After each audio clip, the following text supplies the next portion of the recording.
সুপ্রিয় শিক্ষার্থীরা, আশা করি সবাই ভালো আছো। শুভরাত্রি। আজকে তোমাদের যে ক্লাসটি নেব সরল মুনাফার উপরে। মজার একটা জিনিস আজকে আমরা অনেক মজা করে শিখব। অবশ্য তোমরা অনেকে আমাকে রিকোয়েস্ট করছো যে সরল মুনাফা একটা ক্লাস নেওয়ার জন্য। আজকে তোমাদের সরল মুনাফার উপর সুন্দর মজার একটা ক্লাস নেব। প্রথমে সূত্র 1, মুনাফার সূত্রটা হচ্ছে I = PRN।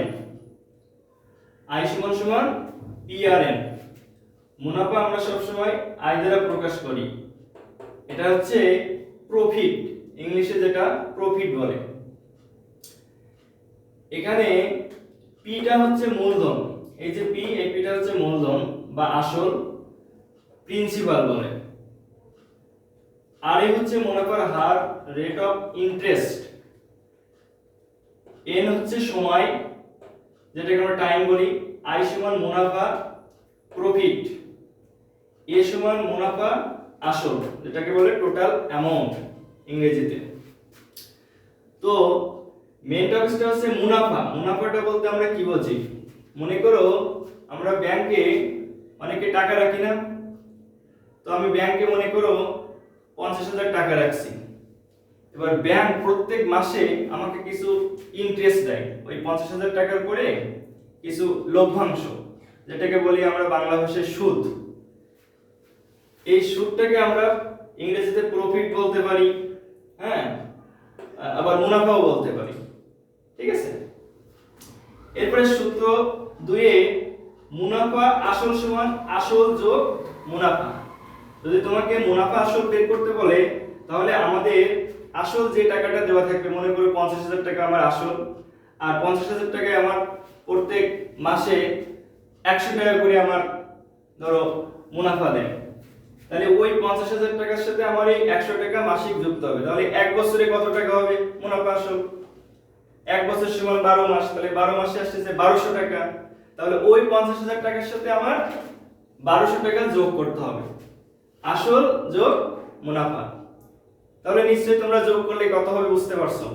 এরপরে আমরা যদি এর মানটা বের করতে পারি, এ হচ্ছে আমাদেরকে টোটাল অ্যামাউন্ট মানে মুনাফা আসল, তাহলে আমরা P+1 সংক্ষেপে এভাবে লিখতে পারি, P+1 মানে আসল প্লাস মুনাফা। এরপরে আমি যদি এখান থেকে মুনাফা বের করতে চাই, তাহলে আমার এই টোটাল অ্যামাউন্টের থেকে 800 টাকা বাদ যাবে, মানে A - P। তাহলে আবার মুনাফা ইন্টারেস্টটা থেকে যাবে শুধুমাত্র। আশা করি তোমরা ক্লাসটা বুঝতে পারছো। আমি আরেকবার একটু রিব্যাক করি। মুনাফা নির্ণয়ের একটা সূত্রই জানতে হবে তোমাদের। এখানে মুনাফা, সরল মুনাফার একটা সূত্র, মুনাফা I = PRN। P তে প্রিন্সিপাল, যেটাকে আমরা মূলধন বা আসল হিসেবে জানি, আর এর রেট অফ ইন্টারেস্ট, মুনাফার হার বলা হয় এটাকে, আর n হচ্ছে সময়, টাইম। এটা 2 বছর থাকতে পারে, 3 বছর থাকতে পারে। এই বছরে শতকরা যে টাকা, শতকরা 100 টাকায় যে টাকা মুনাফা দেবে সেইটা মুনাফার হার। এটা হচ্ছে পার্সেন্ট, এটাকে আমরা শতকরা বলি, এভাবে পার্সেন্টে লিখতে পারি। 9% হতে পারে, 10% হতে পারে, 12% হতে পারে। এক বছরে 9% হারে মুনাফার হার বের করতে হতে পারে। তো এই ছিল আমাদের আজকের ক্লাস। আশা করি তোমরা বেসিকটা ভালোভাবে বুঝছো। তোমরা এই বেসিকগুলো সবাই প্রত্যেকে নোট করে নেবে, তাহলে তোমাদের এই জিনিসটা বাসায় প্র্যাকটিস করতে পারবে। আর ভিডিওটা অবশ্যই শেয়ার করে দেবে, তাহলে অবশ্যই কমেন্ট করবে, তাহলে অন্যরা দেখার সুযোগ পাবে। সবাইকে শুভরাত্রি, ভালো থাকবে।